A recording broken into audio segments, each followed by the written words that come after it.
নমস্কার বন্ধুরা, অ্যাস্ট্রো গুরুজিতে আপনাদের সবাইকে স্বাগত।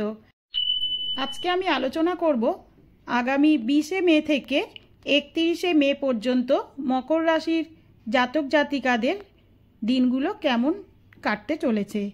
তো বন্ধুরা চলুন ভিডিওটি শুরু করা যাক। মকর রাশির এই কটা দিন কেমন কাটবে? টাকা কড়ি কি আসতে পারে? ব্যক্তিগত জীবনে কি সুখ বাড়বে?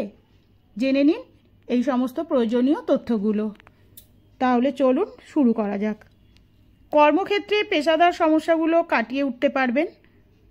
সম্পর্কের ক্ষেত্রে আপনি আরও ভালো ফলাফল পাবেন।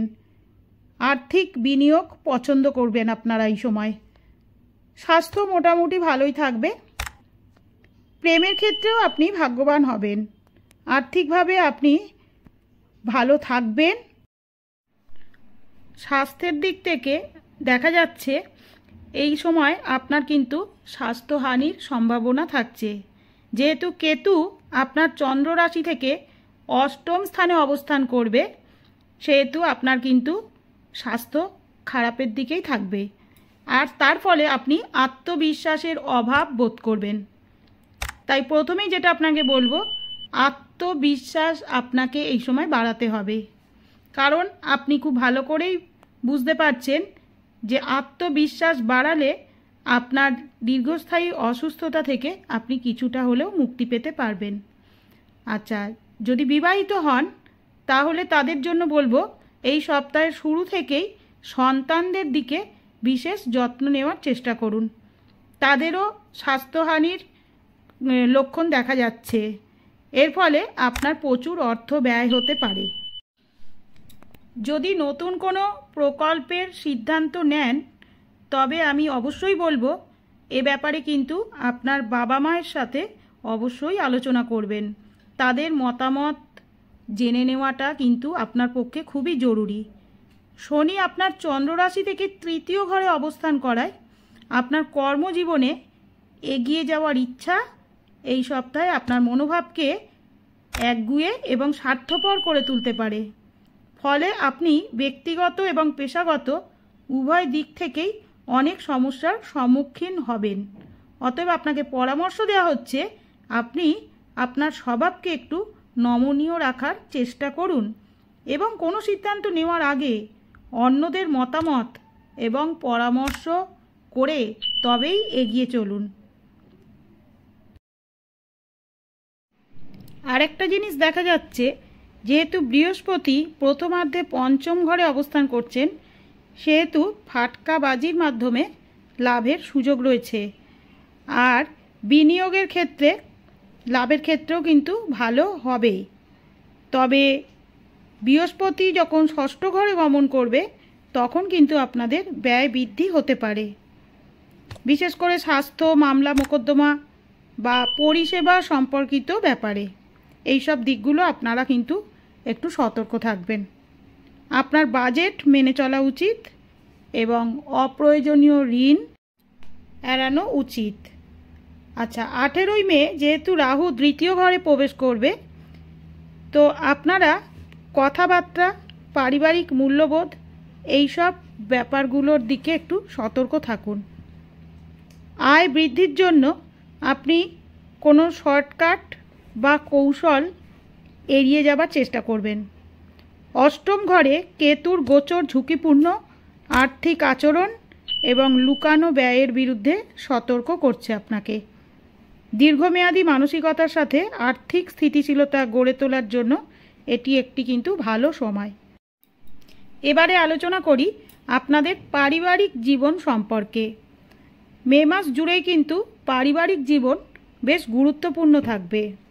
সূর্য এবং বুধ চতুর্থ ঘরে অবস্থান করছে প্রাথমিকভাবে।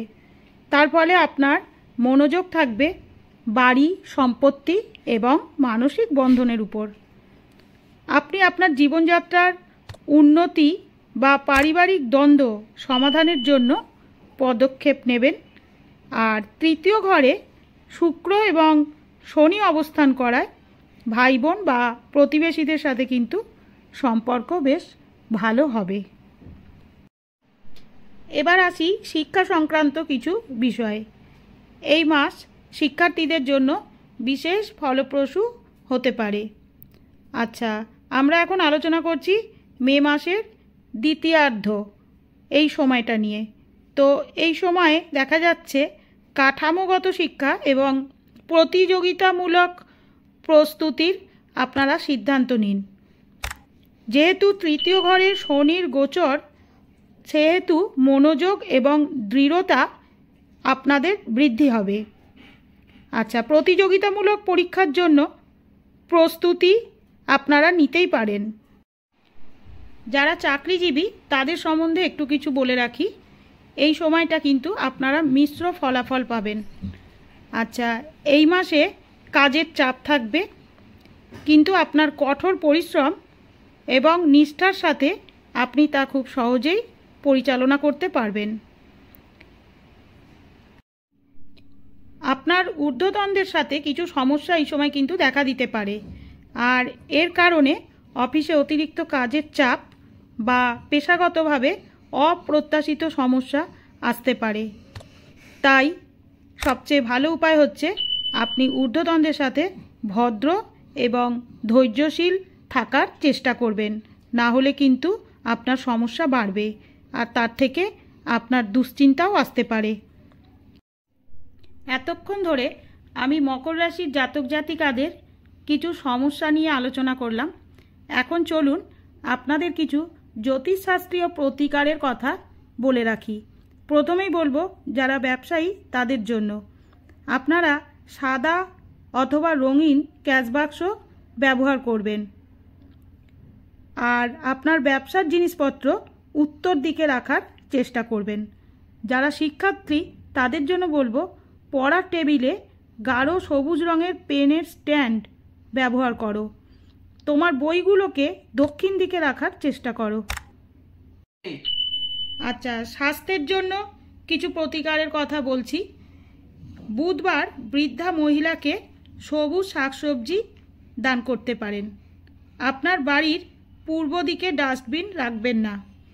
আপনার সুবিধার্থে প্লাটিনাম বা সাদা ধাতু বা অষ্টধাতু অথবা পঞ্চধাতুও হতে পারে দিয়ে তৈরি রত্নপাথর পরার চেষ্টা করুন। শনিদেব যেহেতু আমাদের কর্মফলদাতা, আমরা প্রত্যেকেই সেটা মানি, আর তিনি যদি খারাপ অবস্থানে থাকেন তাহলে তাকে খুশি করার জন্য কিছু নিয়ম আপনারা অবশ্যই মেনে চলুন। খুব সহজই কিছু ব্যাপার আমি আপনাদেরকে বলছি, এগুলো আপনারা করতেই পারেন। অন্ধ ব্যক্তিদের সাহায্য করতে পারবেন। কাউকে মিথ্যে বলা বা প্রতারণা করা এড়িয়ে চলবেন। আইনি বিষয়ে জড়িয়ে পড়া আপনারা এড়িয়ে চলতে পারেন। তারপর হচ্ছে আপনি গরিব অসহায় কাউকে কিছু দান করতে পারেন।